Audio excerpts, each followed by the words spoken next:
Bonjour, c'est Crypto et j'espère que vous allez bien. Aujourd'hui, on va parler du token Avail, du protocole Avail. Peut-être que vous en avez pas entendu parler, mais je suis sûr et certain que vous en avez entendu parler à un moment donné. Parce que oui, c'est proche de Polygon, c'est proche de Matic, et je vais vous expliquer pourquoi. Je vais aussi vous expliquer pourquoi actuellement on est dans une période qui est très particulière, une période de lancement, et savoir exactement comment gérer ce type de période, c'est essentiel, surtout quand on parle d'une valorisation comme celui d'Avail. Pour ceux qui ne me connaissent pas, je suis entrepreneur, investisseur et trader crypto, et faut expliquer avant tout ce qu'est Avail.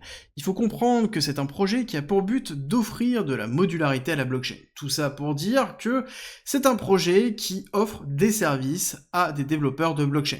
Parce que c'est compliqué de construire une blockchain, c'est compliqué parce qu'on doit tout faire. On doit faire chacun des blocs, et si on le fait mal, à un moment donné, on se retrouve sur un produit qui est caduque. Et c'est pratique de pouvoir appeler uniquement ce dont on a besoin à un moment donné. Et c'est le principe de Avail, ce n'est pas le seul à avoir lancé ça. Nous avons notamment Celestia et Dim, pour ne citer que.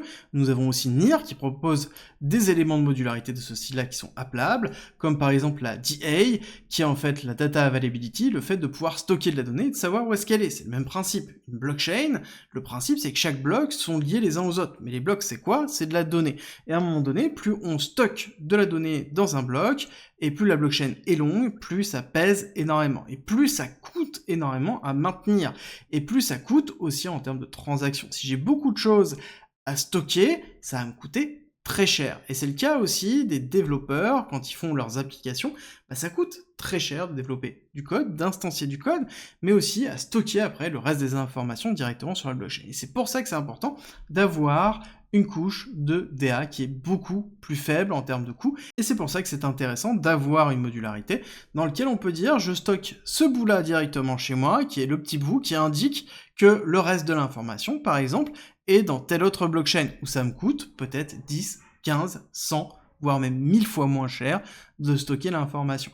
Mais c'est pas que ça permet aussi de faire beaucoup plus d'autres choses. Avail, c'est le principe, étant donné qu'ils ont d'autres produits, comme par exemple Avail Nexus, qui modularise l'ensemble des autres éléments, que ce soit la vérification des transactions, que ce soit la partie rollup, donc c'est-à-dire le fait de pouvoir valider les transactions et de pouvoir les packager directement et les instancier, que ce soit la partie chain, que ce soit la partie DA, donc c'est-à-dire data availability, etc., etc.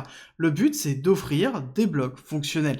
Les personnes choisissent directement ce qu'ils souhaitent mettre à disposition et construisent par-dessus. Le but, c'est de simplifier l'accessibilité et la simplicité directement de l'utilisation de la blockchain.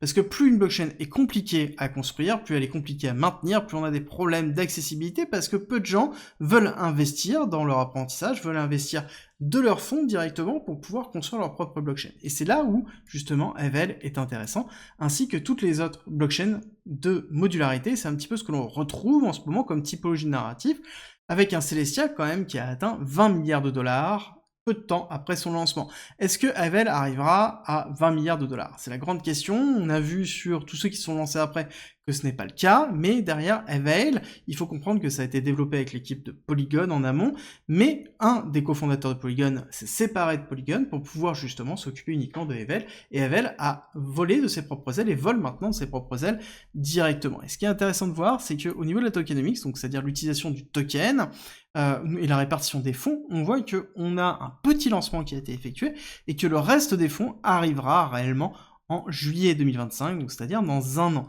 Et ça, c'est très important, ça veut dire qu'on va avoir très peu de pression baissière et très peu de tokens qui sont disponibles, et ça va être très important pour la suite de la vidéo, parce que maintenant, la question qu'il faut se poser, c'est est-ce que Avail est surpricé, et derrière, est-ce que Avail, directement, est à un bon moment pour pouvoir acheter. Et c'est vrai que dans les phases de lancement, on a toujours ces phases de U qu'on retrouve grandement avec une hyper-accélération ici qui peut se faire en un temps ou en deux temps. Là, on a eu 2 temps et une phase de récupération dans laquelle le momentum se calme et on va mettre en place ce qu'on appelle un U, donc c'est-à-dire une phase baissière pour arriver dans une phase d'accumulation pour ensuite repartir. La question est où va s'arrêter cette phase d'accumulation? Est-ce que c'est intéressant maintenant ou non? Et pour répondre à cette partie-là, ce qu'on va faire, c'est qu'on va nettoyer le graphique et on va surtout regarder ici la market cap diluée, donc c'est-à-dire la représentation de la capitalisation de Avail une fois que la totalité des tokens sont sortis. Ce chiffre ici, on voit 1,4 milliard de dollars, ce qui est quand même relativement cohérent par rapport à l'état général du marché, qui est peut-être un petit peu surévalué d'ordre général par rapport à l'ensemble des cryptos, mais qui reste, encore une fois, très très cohérent par rapport à ce qui se fait sur le marché.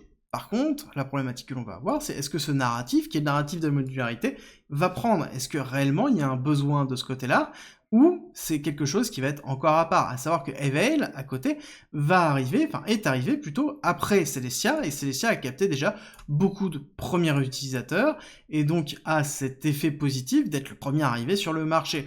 Est-ce qu'Eveil va être capable de séduire? Du coup, la grande question qu'on va se poser, c'est est-ce qu'on peut aller plus bas? J'ai envie de vous dire, on rentre dans une phase qui peut être relativement intéressante au niveau d'Eveil. Je pense que ici, on est dans une phase de retest ici d'un bloc qui est relativement intéressant. On voit qu'on maintient déjà depuis plusieurs heures un cours plutôt cohérent, qu'on n'a pas de pression baissière parce que, encore une fois, je rappelle que la libération des tokens qui ont été mis en place par les investisseurs se fera qu'à partir de juillet 2025. Donc on a la place d'avoir une croissance. Par contre, pour ça, il faut qu'on ait un marché qui soit en croissance, il faut qu'on rentre dans une phase d'expansion. Tant que ce n'est pas le cas, on n'aura pas de valorisation. Et c'est pour ça qu'il faut faire attention dans la typologie d'exposition qu'on a dans cette typologie de projet, c'est qu'on peut s'enfoncer quand même très rapidement à plusieurs endroits. Donc quand c'est comme ça, généralement on a une tendance plutôt de mise en place d'une stratégie DCA, donc Dollar Cost Average, pour pouvoir tout simplement avoir en fait des prix qui sont lissés. C'est-à-dire que plus on va descendre, plus on va s'exposer en fonction du niveau d'exposition qu'on veut à cette typologie narrative. Et il faut impérativement comprendre que ça, c'est lié principalement à l'utilisation du token. Le token, c'est une solution pour développeurs, c'est pas une solution pour vous ou moi, c'est vraiment pour des personnes qui veulent construire uniquement une blockchain ou qui ont une problématique sur leur blockchain et qui ont besoin d'avoir une réponse externalisée. Donc c'est quelque chose qui est ultra restreint. Et donc à un moment donné, il va falloir qu'il y ait des choix, il va y avoir des leaders qui vont être mis en place. Actuellement, le leader, c'est Celestia, et ça nous donne justement une bonne base. Pour ça, il faut regarder à combien Celestia est capitalisé pour pouvoir avoir cette base-là. Et actuellement, il est capitalisé à 5 milliards d'euros. Donc ce qui est déjà relativement conséquent, on va se le mettre juste en dessous, de façon à ce que vous compreniez un petit peu la différence. Donc potentiellement, une fois que ce sera terminé, cette phase de valorisation, on pourrait atteindre, en effet, les 3-4 milliards pour pouvoir repartir dans une phase identique. Ça sous-entend qu'on aura toujours le premier arrivé, qui sera au-dessus de base. Après, Avel est légèrement différent de Celestia, encore une fois, et dans sa capacité d'évolution aussi. Donc il va falloir surveiller dans les prochains jours comment le lancement va se terminer, et surtout comment ils vont réagir à la première phase d'expansion. Est-ce qu'on va avoir une phase d'accélération? Et là, ça pourrait être vraiment intéressant.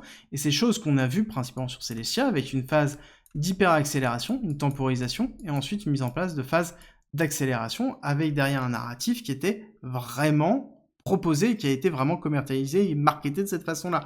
Encore une fois, on a bien vu qu'avec Celestia, la valorisation n'a pas tenu, on a atteint les 20 milliards, et on est redescendu maintenant à 5 milliards. Donc il faut faire très attention, la spéculation est tombée au niveau de Celestia, beaucoup de personnes ont perdu goût à ce narratif, et donc ne vont pas forcément rentrer sur Eveil. C'est pour ça qu'on peut continuer à s'enfoncer, et qu'on peut aller chercher peut-être une valorisation inférieur à 1 milliard de dollars, et là ce sera en effet des bons moments pour pouvoir continuer à recharger à partir du moment où on veut s'exposer à ce type de narratif. Encore une fois, n'oubliez pas, tout est une question de choix, vous ne pouvez pas posséder toutes les cryptos, vous ne pouvez pas gérer l'ensemble des expositions, et vous ne pouvez pas aussi ne pas prendre en considération que le token en lui-même peut ne pas se valoriser du tout si jamais il n'y a pas d'intérêt qui se construit au-dessus. Faites bien attention et faites bien vos recherches avant de pouvoir justement construire une exposition à une crypto comme Avel qui vient de se lancer. J'espère que cette vidéo vous a plu, si c'est le cas, n'oubliez pas, likez, partagez et abonnez-vous, et nous on se retrouve très vite pour une nouvelle vidéo.